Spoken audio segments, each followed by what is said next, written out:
tu vidíte tento zoznam, je reálny. To nie sú plány, to sú reálne dáta, ktoré si môžete pozrieť každý deň aktualizované nočnou synchronizáciou z back-officeu Mestského úradu. Taký back-office na mestských úradoch v obciach má zhruba na Slovensku ten istý podvozok má zhruba 55 miest a obcí. Čiže to bohatstvo tu je. Takže trošku také, čo sme chceli, ako sme to dosiahli. Vlastne je to sprístupnenie informácií, ktorým úrad disponuje, bez toho, aby sa o ne muselo požiadať. To je tá proaktívnosť. Zopakujem, nikto mi to nekázal, ale ja to chcem a mala som podporu aj predchádzajúceho vedenia, aj terajšieho. Podporu v tom zmysle, ani nie tak transparentnosti, ale dobrej zvesti o úrade. To zafungovalo. Hovoriť o dobrých veciach, ktoré úradníci robia a vedia ich zmysluplne dať vonku. Toto zabralo, keď tu je niekto z takej oblasti, dobré zvesti fungujú. Ako som vravela, neexistuje na úrade človek, ktorý by to tam denne nahrával, ktorý by práve kvôli tomu zverejňovaniu musel akýkoľvek krok urobiť. Existuje len veľký tím úradníkov, ktorí vykonávajú svoju agendu dennodenne. Nie kvôli zverejňovaniu, ale kvôli výkonu samosprávnych agend.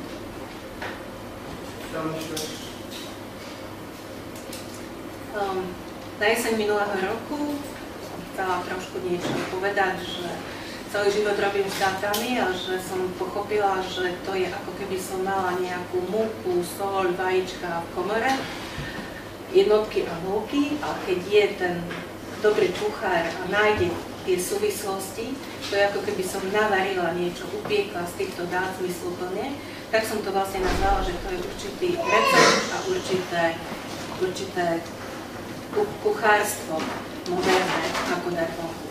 To, čo sú suroviny, to sú údaje kvalitné v tom back-office. Kto mi pri tom pomáha, sú moji kolegovia a kolegyne na úrade a potom treba mať tú inšpiráciu a fantáziu.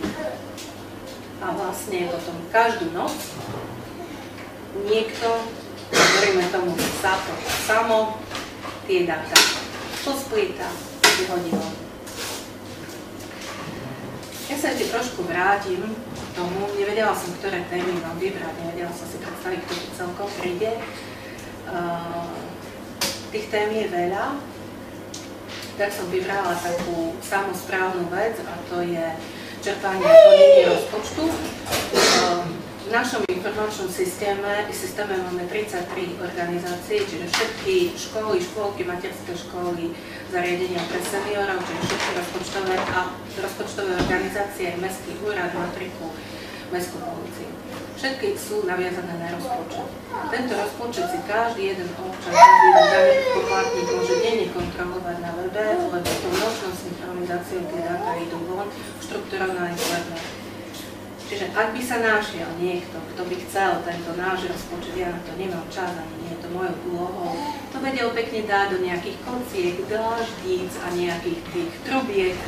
Sú na to nástroje, aby to vedel urobiť. Veľmi super sa dá urobiť to porovnávanie, lebo tento rozpočet, tým, že je to back-officeovské riešenie, tento rozpočet máme po jednotlivých rokoch od roku 2009 v tejto štrukturovanej podobe podľa jednotlivých programov, čiže oblasti pre sociálnu oblasť, pre ľudské zdroje, pre bezpečnosť.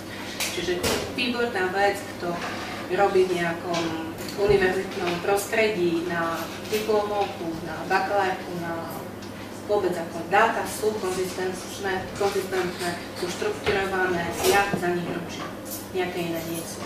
Tie údaje sú voľne prístupné. Aktualizácia, každý deň sa tie dáta vysypávajú znútra von. Tento vysypávací rozpočet vlastne je to taká téma v Čechách silná, oni ho dopracovali do takej až absurdnosti, že vlastne po každej položke vedia pritiahnuť aj faktúru, aj objednávku, aj platobný poukaz, čiže aj účtovné doklady.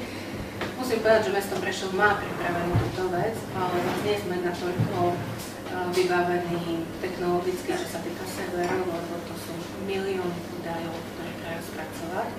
Ale kde si to máme v záujme, že keď posilníme si infraštruktúru, robíme lepšiu linku, úspeх, chceli by sme to dať až do tej kategórie. Takže jedna z vecí je čerpanie rozpočtu. Takisto plnenie čerpanie štruktúry. Rozmýšľala som, ktorú tému zo samosprávnych funkcií. Ako pre mňa veľmi silná téma bola, nedávno sme urobili úradnú tabuľu, čiže verejné vyhlášky, to, čo Hany hovorila o stavebných konaniach. Stavebné povolenia musia ísť verejné vyhlášky vonku. To my zverejňujeme v štruktúrovanej forme a máme aj archív týchto verejných vyhlášok. Dá sa tam veľmi ľahko vyhľadávať podľa rôznych kategórií. Napríklad, keď je verejná vyhláška o odstávke elektriny, vyberiete si len zobrazí všetky oznámy, ktoré hovoria o odstávke elektriny. Chcem len všetky oznámy z stavebného úradu. To nevidíte tam, ale na tej našej aplikácii. Toto je silná téma pre mňa. A to je najviac navštevovaná stránka, keď robíme analýzu návštevnosti. Ako sú všeobecne záväzné nariadenia mesta Prešov. Tie sme vlastne, sú všetky platné zverejnené a okrem toho na základe výberu si môžeme vybrať všeobecné záväzné nariadenia, ktoré stratili účinnosť. A je to veľmi dôležité, lebo na iných mestách nenájdete staré VZN, lebo sú už neplatné, ale vo vašich rozhodnutiach, stavebných povoleniach veľakrát je odvolávka na niečo, čo už neplatí, a vy to neviete nájsť. My sme sa rozhodli, že vlastne postupne podohrávame všetky staré, teraz je ich len niekoľko, vlastne tie nové, ktoré rušia staré, tie sa nám presúvajú do tých neplatných. To je tiež veľmi silná vec pre občanov, ktorí potrebujú mať právne predpisy. Všeobecné záväzné nariadenie je vlastne zákon mesta. Nechcela som veľa vecí ukazovať, čiže keď máme my nejakú tú evidenčnú časť a máme v podopise nejaký nástroj, čiže spravujeme nejaké mapy vo vlastnej režii, vieme to publikovať vonku nejaký hodný formátov. Vybrala som si tému verejné vece, aby to nebolo len o Viedni. Nazvali sme to ako, že sú to významné body, objekty záujmu a je to čokoľvek tam.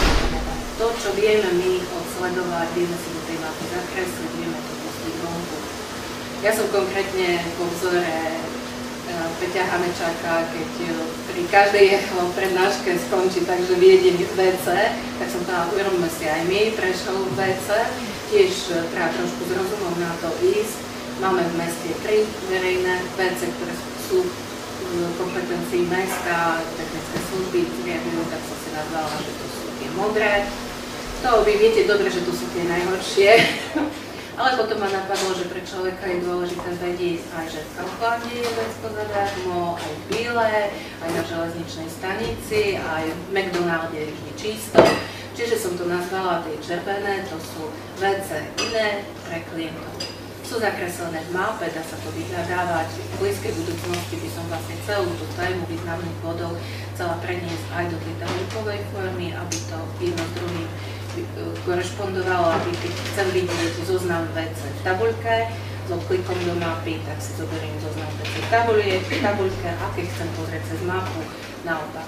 Ako je to možno najbližší rok, čo tomu sa budem venovať, teda chcela by som. Ako by sme urobili tie významné body, také, čo boli požiadavky od poslancov, chceli vedieť, kde majú informačné vitríny v meste. Mňa zaujímali fontánky na pitie a dala som tam ešte aj minerálne pramene v okolí mesta, veľmi sa mi to páčilo. A potom dvakrát do roka mesto určitom jarné jesenné upratovanie rozostáva vyše 100, skoro 200 kontajnerov okolo nových, čiže aj to je v mape zakreslené, kde tie kontajnery sú rozmiestnené. Čiže to je jedna z možností, čo zverejňovať vonku. Táto téma majetok mesta, kataster nehnuteľností.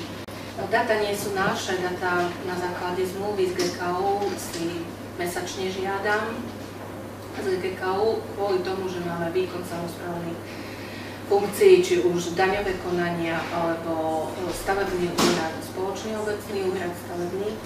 K tomu potrebujeme my mať dáta GKU tak ako popisná časť, tak aj grafická, ja to potrebujem mať v back office pre úrad, to môžem dať von určitým spôsobom.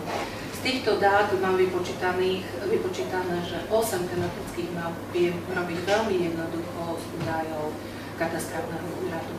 Samozrejme, kde si sme teraz toho týždňa boli, sme sedeli, tiež hovorili, že kataster nechce poskytovať tie otvorené dáta, keď vedka odišla. Toto je príklad, ako sa to dá urobiť na lokálnej úrovni.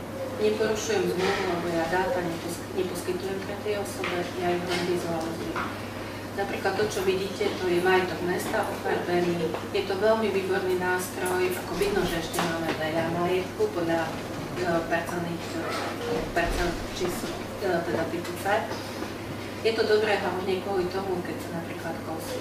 Lebo verejná zeleň, kosenie trávnikov na majetku mesta je kompetencia samosprávy vykosiť. Ako náhle vieme, že zeleň nie je na tých fialových plôžkach, patrí niekomu inému a tam nastupuje úplne iný režim, čo sa týka kosenia. Čiže ak vie mesto alebo samospráva z GKU robiť zmluvu, vie si tie dáta spracovať, vie ich poskytnúť bezplatne, máme. No. Tak to budúci. Nie, nič povedať. Mesto Prešov minulého roku spustilo svoj vlastný katalóg Open Data Mesto Prešov. Začali sme s 12 datasetmi, momentálne máme 31, sú na XML, sú denne aktualizované. Nie sú to dáta na jedno stiahnutie, ale je to link, keď si ho programujete na ten link, tie dáta vám lezú samé. Peter hovoril o tých 1 až 5 hviezdičkových druhoch otvorených dát. Ja neviem, kde sú naše. Mňa toto ani nezaujíma, lebo ja chcem ten cieľ tu siahnuť. Poviem vám story, ako to celkom vzniklo. Bola som v Čechách, v Hradci Králové, mali tam takú ako našu etapu, ale o niečom inom. Veľmi sa mi tam páči a vždy, keď som mohla niečo priniesť ako za Slovensko, tak som tam hovorila o tom. Vlastne minulého roku som sa dostala do sekcie Open Data. Mala som tam prezentáciu o tom, čo my zverejňujeme, ASCO, komunikátory objednávky, mapu psov a neviem čo. A ako som to tam hovorila, tí pozývatelia boli dosť z akademickej obce. Oni v Čechách majú aj inštitúciu nejakého motejla, ako nadáciu, akože dosť to tam akože propagujú. A ako tam som ja hovorila o tých veciach, tí páni, ktorí ma tam pozvali, vlastne do seba začali šúchať a vlastne mi vstupovali do mojej prednášky, že ona to už má a my to ešte len ideme robiť. Čiže oni boli takí šťastní, že vlastne sa to stretlo. Oni to začali z tej legislatívnej stránke, datový kurátori, centrálny, Go.sk. A ja som to zobrala z tej druhej strany, ako ja som ukázala ten výsledok toho. No, ako náhle som skončila tú prednášku, už cestou domov som rozmýšľala, že my to dáme.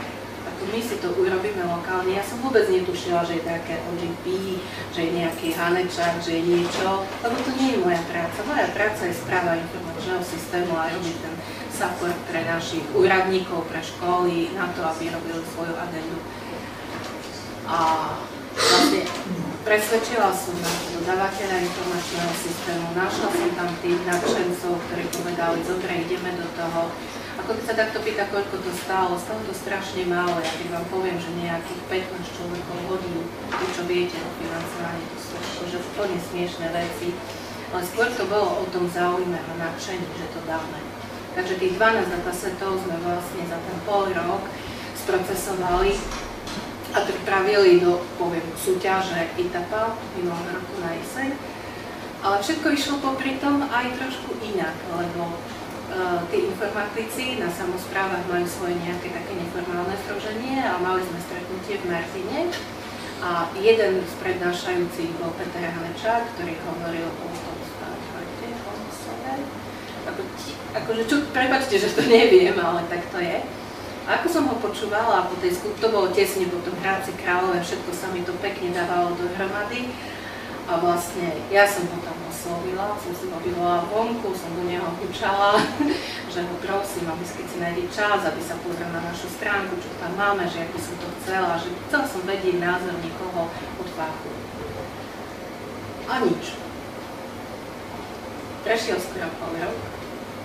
My sme medzi tým tie veci na etapu robili, lebo je to prezentácia nášho mesta, my sa ináč nevieme prezentovať na tejto úrovni, my nie sme štátni s veľkými peniazmi. A v tom čase, presne, ak sme to končili, pripravovali do tej súťaže ten projekt, prišiel mail Petra Hanečaka, kde mi napísal, OK, super, oproti iným úplne super, ale bolo by dobre, že by to malo formát CSV, že toto, hento, tamto, a ja hovorím, a keby to bol ešte link, nejaký API, že úplne super link sám, tak to bolo nejaká. A ja som mu na to napísala, že taká som rada, že sa ozval a že vlastne my to už máme a že nemôžeme s tým zvonku skôr a že vlastne tam je ten priestor na to a vlastne to je výsledok toho celého. S tým, že sme si povedali, že prečo XML a prečo nie iný formát. A potom následne na to, ako z komunity, tých programátorov, tých používateľov, prišlo, že sú JSOny, samozrejme, že znova na to nejaké hodiny nemáme, ale znova tých nadšencov som presvedčila, že poďme do toho a vlastne 36. nám pribudne ďalší. Toto tu voláme v podstate nepodstatnejšie. No to ešte poviem, to tiež bude, to sú tie licencie, to hneď k tomu prídeme, lebo to mi vytýkal, že nemá to licencie. A ja som prvýkrát v živote počula, že sú nejaké licencie. Ja to hovorím otvorene, lebo to nie je môj job.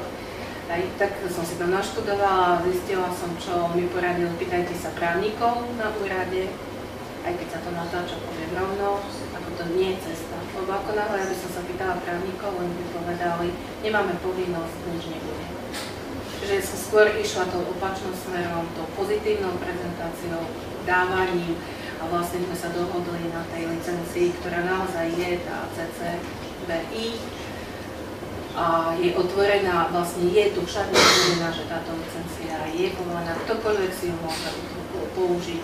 Po tej etape vlastne mali sme takú, jedna z tých tém je také, že prevádzky a prevádzkové časy na území mesta a zrušených prevádzok. Ozvala sa mi pani z holandskej spoločnosti, čo robia nejaké GPS aplikácie, či môžu použiť tieto dáta, že či naozaj sú garantované, a hovorím, áno, sú.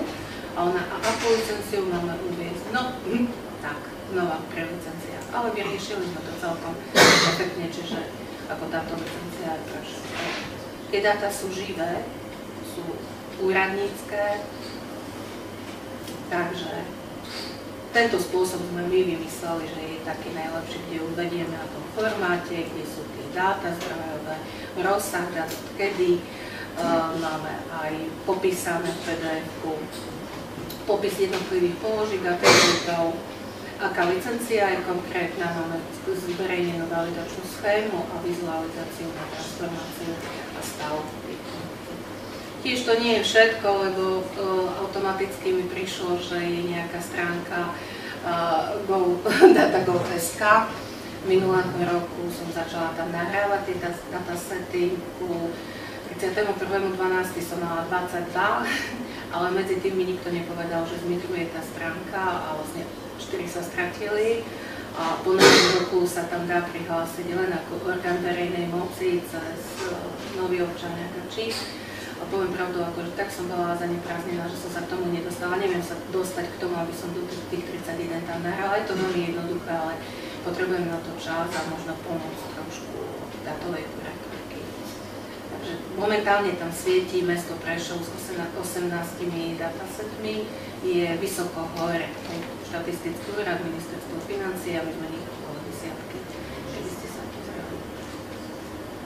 No tak ešte tu trošku vrátim späť. Keď sme toto spustili, zišlo do toho, ako proste chytili sa niektorí, ako chceli o tom rozprávať a chceli by aj iné mesta, ale skutek utek. Jediné, ktoré sa chytili, boli Levice, čiže Levice majú tiež zverejnených nejakých 18 svojich datasetov, možno iných trošku ako máme. niekto povie, aký je efekt z toho, že či vieme odsledovať, kto to používa, ako mňa to nezaujíma, poviem pravdu. My tie dáta dáme von, je to vlastne prezentácia práce úradníkov, ja to stále vravím, že úradníci nie sú tí, ktorí všetko robia zle a znepríjemňujú prácu, ale to bohatstvo tých informácií tam je a im treba dať nový zmysel a dať pekne vonku. Ako máme register adres, či plne iný, nie v surových dátach, ale poriadnych, spojený na mapu, s popisom staviek. A to sú všetky dáta, ktoré denne používajú úradníci a aktualizujú. Prínos pre mestský úrad z toho celého tu. Pozitívna prezentácia. Ako to je veľmi dobrá vec. Motivácia tých úradníkov a zlepšenie vnútorných procesov. Niekto sa spýta, ako môže zverejňovanie zlepšiť vnútorné procesy. No veľmi jednoducho. Lebo my nemôžeme automaticky nič zverejňovať, čo na strane back-officeu nie je riadne popísané, zošnorované, systémovo ošetrené, software blbovzdorný. Mnohokrát sme ani najprv netušili, že systém umožňuje aj hlúposti náhrať, lebo nikto to nevidel zvonku a ten úradník, ak zistil, že je tam chyba, tak ju jednoducho opravil. Príklad.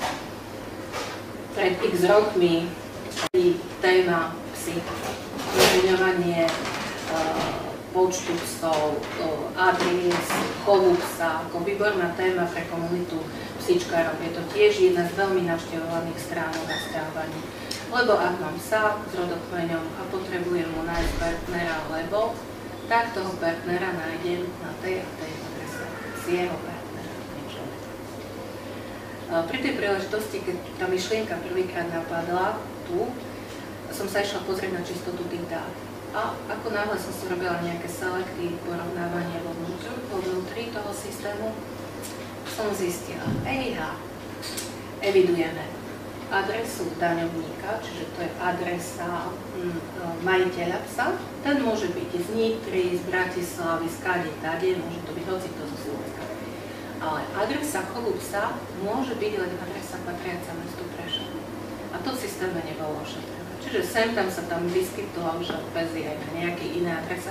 Samozrejme, sme to všetko vyčistili a zablokovali. Čiže vlastne nám to zlepšilo proces, lebo teraz ktokoľvek príde na tú agendu, že robí tú prvotnú na klientskom centre evidenciu tých psov, jemu systém vlastne pri tej adrese chovu psa neponúkne nejaký nedobrý údaj, ale len tie adrese, ktoré patria mestu. To je ako na zlepšenie procesov vo vnútri. Daňoví dlžníci, katastrálne údaje. Ako my vlastne čistíme toto, že zverejňujeme dáta a chceme ich dať dobré a kvalitné, vlastne nám ukazuje spätne, kde sú naše možno nejaké nedostatky vnútorných procesov úradu. Je to veľmi dobrá vec. Ak si to rozumne uvedomíme, toho sa dosť boja tí primátori a starostovia, že sa boja, že vonku sa pustí niečo, čo sa nemusí zverejňovať samozrejme a budú tam nejaké hlúposti a že to bude hanba. Ale ono to je také, že bude hanba jeden deň, ale potom bude ostatné dni budú už nehanba, lebo sa to opraví vo vnútri. To je jeden z tých benefitov, je zlepšenie vnútorných procesov na úrade a informačného systému. No, toto, čo hovoril Peťo. Možno je to také smiešne, že je to moja vášeň, akože dávať vonku tieto veci, ktoré my úradníci máme k dispozícii. Vždy mám také nejaké krivky, výkyvy, že veľa robím, niečo sa podarí, nepodarí sa, je to na úkor mojej rodiny, môjho času. A vlastne na prelome týchto rokov to bolo také, akože som nevedela, či áno, či nie pokračovať. Odrazu prišiel také hodnotenie. Ja som netušila, že niekto nás hodnotí v nejakom rebríčku. Mala som tedy to bolo dovolenku. Ako táto správa mi potvrdila, že to, čo robíš, robíš dobre. Ako mňa to veľmi povzbudilo a samozrejme pani primátorky a všetky. Ja si nekladiem za nejaký cieľ, ako súťažiť medzi mestami. Mne sa to až nepáči, ten rebríček je ako keby súťaž. Ale môže byť aj motivačný, že ako urobiť. Toto mi veľmi dobre. No, sa blížim ku koncu. Toto je nejaký múdry pán, napísal, povedal nedávno, že ako bojovať s korupciou, čo si vlastne, čo to znamená pre nás. Ja si to dovolím citovať a tieto dve veci vlastne ma posúvajú aj dopredu, že má zmysel robiť tie opodáta o verejnej správe a samospráve. Lebo na odstránenie korupcie je potrebná múdrosť, bdelosť, čestnosť, transparentnosť, odvaha verejne poukazovať na korupciu. A keď proti tej korupcii nebudeme bojovať skôr, či neskôr z nás urobí kontúcov a ničením život. Tieto dve vety, ako keď už nevládzam, si prečítam a viem, že má zmysel s tým robiť. Poviete, že som idealista. Ako som? Lebo inak by som nevedela v tomto svojom šerednom svete žiť. A celkom pred koncom ukážem jedného tvora, je to kolibrík. A poviem vám bajku o kolibríkovi. Veľký prales zasiahol požiar. Všetky zvieratá správa sa utekali preč. Akorát kolibrík zo svojho malého zobáčika nabral kvapku vody a nosil z potoka a hasil ten veľký plamen. Prišiel za ním lev a povedal: kolibrík, ty si blázon, ako ty si verí, myslíš, že ty s touto kvapkou vody v svojom zobáčiku uhasíš tento veľký požiar? Kolibrík mu na to povedal: neviem, koľko vody je potrebné, aby sa uhasil tento požiar. Neviem, ale ja robím len svoju malú časť. Mne aj táto bajka hovorí o tom, že ak si ja budem robiť tú poctivú svoju maličkú kvapku, svoju malú časť, tak ten požiar môže byť uhasený. Ako je to veľká múdrosť a chcel som vám to posolstvo. Takže vám ďakujem za pozornosť. A chcela by som, aby ste sa pýtali a možno keď je tu pripojenie k internetu, môžeme si prejsť o ktorú z tých tém. Môžem vám povedať, ako tie dáta vznikli, kde vznikajú. Možno sa spýtate, aký tím mám na pracovisku. Ten tím pozostáva z jednej osoby. To som ja. Ostatní sú len obyčajní úradníci, ktorých mnohí dokážu akože natchnúť pre tú vec a vidíte tam nejaké ocenenia, alebo v rámci ITAPy niekto nás spomenie a zavolá aj tých úradníkov aj z daňového oddelenia. Ako je to vec taká aj trošku partizančina, ale je to hlavne také veľké nadšenie pre nejaký ideál, že má zmysel tá práca, ktorú robíme. A práca s dátami, s tými jednotkami a nulkami je vlastne môjim povolaním. Toto dáva tomu iný zmysel a inú kvalitu. A to som vám chcela povedať. Dúfam, že sa budete pýtať. Ďakujem. Vlastne. Ďakujem, Mariane. Pardon, otázka. No, pýtaj sa. Ostatne si odpovedala, že vy nezbierate spätnú väzbu, teda ale minimálne tá kontrola tej kvality dát. Ako sa dozviete, že je niečo zlé zvonku? Máte tam nejaký formulár, že vám ľudia dajú spätnú väzbu? Nemáme formulár, ale máme aspoň e-mailovú nejakú odkaz. A ten, kto si to prečítal a niečo vidí, že je zle, tak napíše. Veľkú vec teraz akože do tých najbližších dní a do najbližšej etapy máme možno. Od začiatku roka sú dáta, ale od 1.4. sme spustili zverejňovanie požiadaviek a podnetov od občanov, je tam nejakých 770 už vecí. Je to tiež štrukturované formát, je také, že nesvieti svetlo, otrávte nám to cez kontaktný formulár. Je to prepojené s back officeom a vlastne aj by som chcela tú spoluprácu takú trošku s odkazom pre starostu ako ústrednú komunikáciu a importy, exporty, ale som to nemusela robiť dvakrát, ako uvidíte z toho pekne cez prázdniny, že či to dáme. A vlastne tá spätná väzba ako v podstate je cez tie požiadavky a podnety a pochvály od občanov.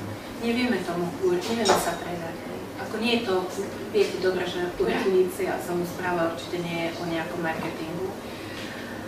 Ak by sme mali nejaký dobrý ten marketingový plán na meste, čo nemáme a vedeli by, že to je dobrá vec a ľudia v podstate to pozitívna prezentácia a vedeli by to dať vonku, ale zatiaľ to nemáme. Akože toto, čo robím tak, že do záujmu, že čo Čo mne to napríklad dáva, že som spoznala komunitu super ľudí, ktorí rozmýšľajú podobne ako ja, že som mala možnosť poznať Peťa, Martina a iných. Dáva mi to nádej, že nájdem sa, že spoločnosť sa môže obrobiť od mladých ľudí. Vy určite robíte veľký poznat práce, ale aká je odozva, alebo aká na to reaguje vedenie vášho mesta? No, to je také, že tiež každý sa pýta, prečo to iné mesta takisto nerobia. Lebo je to záležité od človeka. Ja som v predchádzajúcom volebnom období a predchádzajúcom 8 rokov sme mali rovnakého primátora. Bolo povinné zverejňovanie zmluv, ktorú objednávok. Trošku som pridanú hodnotu dala nejaké ulice k tomu a nejakú demografiu, niečo. A sa mu to celkom páčilo a tým, že vlastne do tých súťaží ja píšem akože tie projekty v úvodzovkách, to, čo je hotové, popíšem a nájdem, tak vlastne tá publicita, akože dobrá skúsenosť mesta išla hore a pán primátor na tom mal veľmi Čiže ja som išla, že urobím dobrú vec a uvidím, či mi to prejde, či neprejde. Ako hovorím to na kameru. A musím povedať, že všetky pozitívne veci ostali. Nebola nejaká negatívna referencia. Mesta, ako také vedenie, má strach zo zverejňovania aj z open data, lebo nevedia, čo môžu od toho očakávať. Ja keď dostávam aj teraz iné vedenie, keď dostávam také upozornenia, že netreba, na čo a nikto kázal a tak sa snažím povedať, že to otočiť to, že vlastne vy sa nemáte za čo hanbiť. My môžeme zverejňovať tie VZDNK také štrukturované, lebo sú dobre urobené, sú kvalitne. Ako by ste toho dôkazu, že to je dobre. Prečo by potom svet nemal vedieť? Ak vlastne každú jednu agendu v podstate otočím tak naopak. A keď je to dobre urobené a má to svoj ten PR efekt, tak vlastne oni to už nechajú tak. Môžem sa pýtať? Nech sa páči. Čiže cítite rozdiel, keď bol vlastne Hadzery a teraz pani Turčanová vo vašej práci? Ja to nemôžem ako zamestnanec porovnávať. Ako je to... Nechcela by som byť primátorom takého veľkého mesta. Poviem to tak, je to veľmi zložité. Nevyhoviete všetkým. Asi tak. Dobre, ďakujem. Môžem ešte jednu otázku. Stalo sa ti, prípadne máš tú informáciu, že na Slovensku niekto aj v dobrej viere a v dobrom úmysle pustil von kvalitné dáta, ktoré vedeli jednoznačne obhájiť. Napriek tomu došlo k nejakému zneužitiu tých údajov spôsobom, ktorý veľmi dobre vieme, že môže mať veľmi silný tým právnikov. Dnes sa dokážu tak údaje otáčať, že nech urobí čokoľvek človek, stále sa môže z toho vytvoriť nejaká taká negatívna vlna, ktorá de facto uškodí či už jednotlivcovi alebo tej autorite. Nie, lebo pritom, jak robíš s tými údajmi a vieš, že v tom back-office všetko žije na IDčkách, národných číslach a fičách, vieš, že tieto veci nemôžeš vonku pustiť. Čiže čo sa týka osobných údajov a anonymizácie, ako to je veľmi silná vec, vlastne vonku nejde nič také. Viem, že v jednom meste presne tá téma psíčkárov bola veľmi silná a dobrá, čiže máme vlastne zoznam, nemáme tu internet, ani nebudem vám ukazovať, ale je tam zoznam, že máte pes, jeho rása a adresa chovu psa, či to je Fenka alebo on. A vlastne v jednom meste, neviem presne ktorom, niekto napadol to, že sa zverejňujú osobné údaje. A vlastne dal podnet na úrad na ochranu osobných údajov a to viete, keby ste skúsili, ten úrad, čo nie je povinné zverejňovať, tak zakázal, čiže museli tú tému vypnúť, tú podrobnú. Zostalo im tam len štatistiky, že na ulici takej a takej je toľko a toľko počtu psa, že proste zostalo len to sumarizačné štatistiky, nezostali tie konkrétne veci. Aj sme sa potom radili v tej komunite informatikov, ale ja tvrdím stále, že bez nie je človek a že my zverejňujeme adresu chovu psa, nie adresu držateľa psa alebo toho chovateľa psa. Lebo je to rozdiel. A zase chápem aj, že keď je malé mesto, tak môže to byť jednak jedné. Ale na našom veľkom meste to skutočne nie je jednak jedné. Čiže psi sú držaní aj v priemyselných areáloch, na záhradkárskych osadách a tam nikto nemá trvalý pobyt a nikde nedá sa dať do kontaktu, že na ulici Jabloňovej 10 je majiteľ psa jazvečík. No nie je to pravda, lebo nachádza sa tam bez jazvečík. Čiže je to adresa držania ako chovu psa, nie toho človeka. Čiže ja by som proti úradu na ochranu osobných údajov napísala odpoveď, že či si oni myslia, že pes je človek alebo osoba, že budeme teraz čo? Máme úrad na ochranu psích údajov. Ale to mesto zvolilo tú stratégiu, že vypúť tú tému. V podstate kedykoľvek nemôže hoci kto z môjho vedenia, ak ste sa pýtali, povedať, že nepraje si, aby sa zverejňovali daňoví dlžníci. Do zákona sa môžu zverejňovať, nemusia. Obec má možnosť zverejňovať zoznam daňových dlžníkov. Povedia, neprajeme si, v poriadku, je to vaše rozhodnutie, dajte vy, vypneme tú tému. Som si pozeral nedoplatky, tak zase odkedy to zverejňujete, tak idú dole. Je to tak, že treba tiež tým dátam dať veľa, treba im rozumieť tomu obsahu. U daňových dlžníkov je to tak, že veľká skupina tých dlžníkov sú nemajetní ľudia, čiže tam sa spočítava tá daň z nehnuteľnosti ako za vývoz smetia a tých, čo je nejaký limit, neviem koľko, sa ľahko presiahne. Ide to dole, ako nevieme znova, keď sa tomu dala riadna publicita, dobrý článok do novín, Markíza, Jojka, neviem čo, by sme mohli téma napríklad, pozrite sa na tabuľu hanby, či váš sused nežije na úkor vás, lebo neplatí za odvoz smetia. Napríklad, hej. Lenže znova, to je ten marketing. Tie údaje. Ide to dole, ja si robím štatistiku, ako vždy to ide dole. Vlastne všetci tí daňoví dlžníci, aj keď mi to niekto napadne, sú aj exekuční konaní automaticky. Mnoho tých veľkých daňových dlžníkov typu firiem sú v konkurzoch a likvidácii, čiže tam je úplne iný postup pri vymáhaní daňových nedoplatkov. No ale treba tomu rozumieť, netreba vidieť len tie bombastické čísla tých dlžob, ale treba vidieť, čo je za tým, čo sú to za dáta. No s tými osobnými údajmi je to na diskusiu, lebo zverejniť dlžníkov, tak to nie je porušenie, alebo je to v zákone? Zákon o daniach dovoľuje tento zoznam daňových dlžníkov bez rodného čísla, samozrejme. To je diametrálne odlišné veci, ale je to o tom isté. Sociálna poisťovňa, daňový úrad. Ale je to silný nástroj, akože tie registre neplatičov sú silný nástroj, či už. Je to dobrá vec. Ako ten, kto si neplní povinnosti, nie je na tejto povinnosti. Takže asi tak. Toto nie je z Banskej Bystrice, aj oni by to mohli, keby bola trošku voľa. No tak možno na obhajobu ja len doplním, že bolo obdobie, kedy minimálne po tej stránke tých mapových častí sa snažila Bystrica veľa vecí púšťať von, aj priznám sa, minulý víkend som milým prekvapením zistil, že v rámci útvaru hlavného architekta v Banskej Bystrici došlo k novej verzii tvorby, volajú to, že Disportál, myslím, že to aj spomeniem. A sú tam niektoré dáta tak fajn namiešané, že mne to pomohlo veľmi efektívne pripraviť žiadosť o nahlásenie drobnej stavby, ktorú by som aj veľmi komplikovane pripravoval. Takže niekedy človek nájde celkom milé prekvapenie, ako na Bystrici. Útvar hlavného architekta, tuto je organizácia, myslím, že prispevková alebo nejaká v Banskej Bystrice. U nás je to jedno oddelenie, ale nenašla som tam návštevníca. Skôr naopak, ako keď sa schváľoval územný plán, som bola ja, tam dajme vonku územný plán v danej symbológii.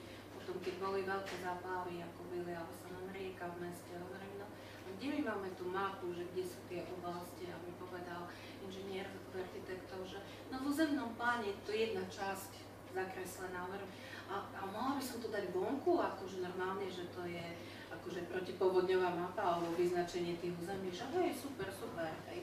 Alebo máme banské diela, hovorím, kde to je zakreslené? No tiež v tom územnom pláne ako také šrafované veci. Hovorím, a to by bolo úplne super, keď sa to dalo vonku, že ukáž mi nad katastrom, nad ortofotomapou, že kde sú tie banské diela zo súdne územia, neviem, jak sa to volá. Čiže viac menej som to bola znova ja, čo som povedala, že je to dobrá téma to vyčleniť z toho veľkej koláže tých farebných map územného plánu. Je to tak.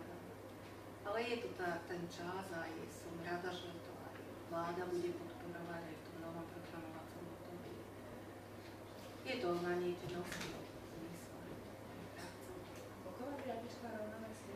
Na meste sme 4 informatici, 2 vlastne robia infraštruktúru a 2 správu systému. Asi tak. Keby ste sa pýtali na...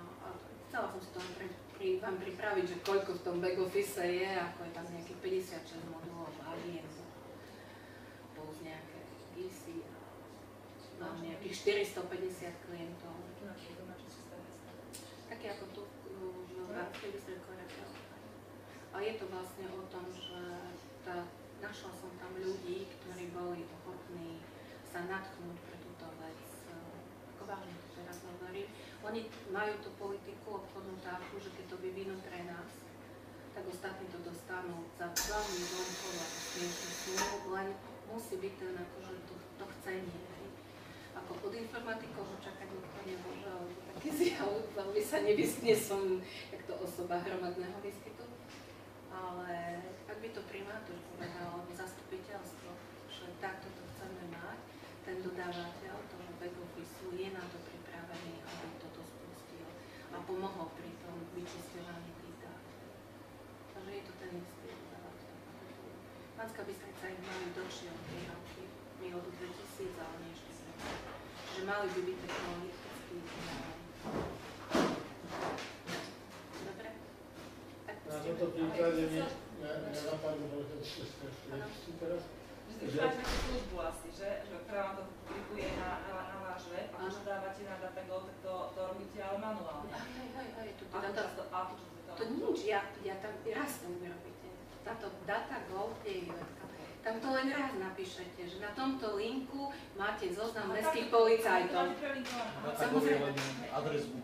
A je tam popísané určená licencia a zodpovedná osoba, ktorá publikuje dáta a je tam napísané, že aktualizované denne. Nie mesačne, alebo tieto register adres, neviem, akej perióde. Proste ja som ten garant a sú to živé dáta. Každú noc. Som hovorila, v noci sa to tam varí. Sú to materializované pohľady. Štatistická to tam nahadzuje automaticky cez API, lebo tým, že majú stovky datasetov, tak to už by neprekladalo. Toto má jedine zmysel. Toto má jedine zmysel. Nie, ak tam niekto z ľudský ručne každý večer nahadzoval nejaké veci, že teraz sú aktuálne k dnešnému datu. Nie, to nemá zmysel. Sú veci, ktoré sú linkované.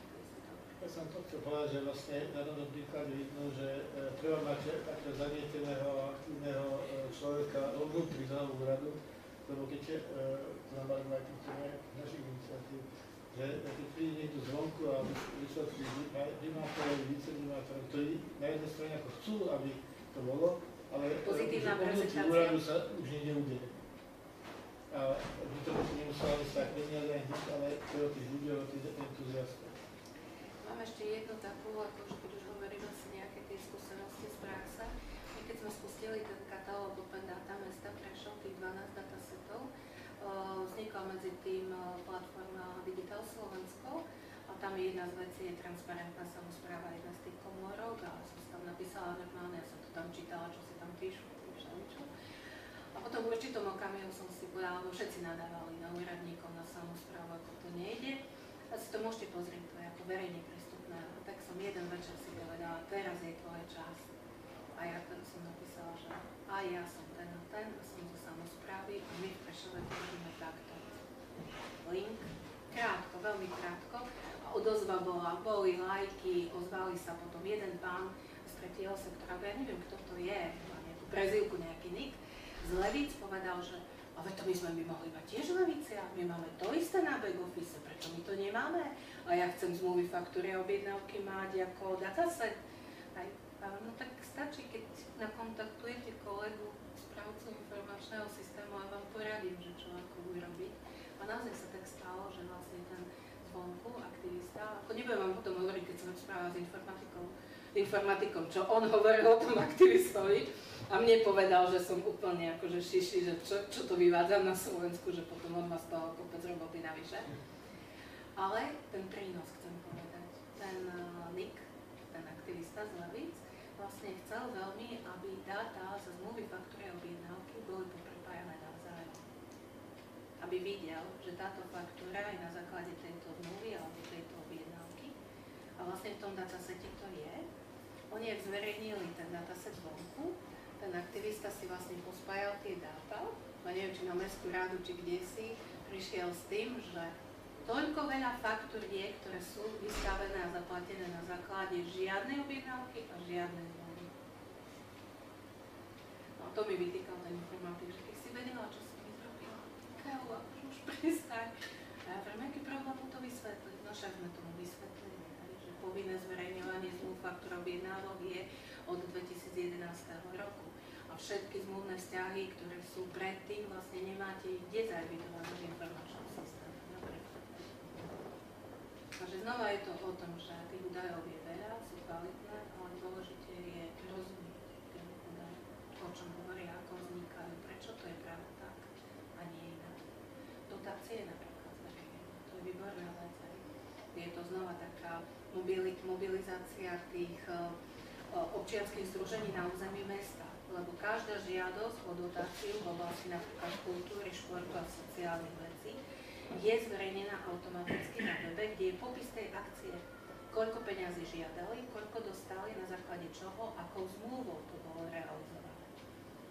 Mám občianske združenie, chcem urobiť koncert pre deti nejaké, môžem sa uchádzať, nemôžem sa uchádzať, pozriem si na tento register 4 roky, to tam je, ale ty to dostali aj 200 eur, aj 1000 eur na to.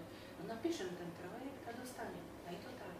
Je to znova na inšpiráciu, že to sa dá, že to nie je po politickej stránke rozdeľovanie dotácií, že je dôležité napísať dobrý projekt, popísať ho, prihlásiť ho do tej kvázi súťaže, do komisie, nejakú čiastku dajú, popíše sa zmluva, dokončí sa, zaplatí aj ďalší rok.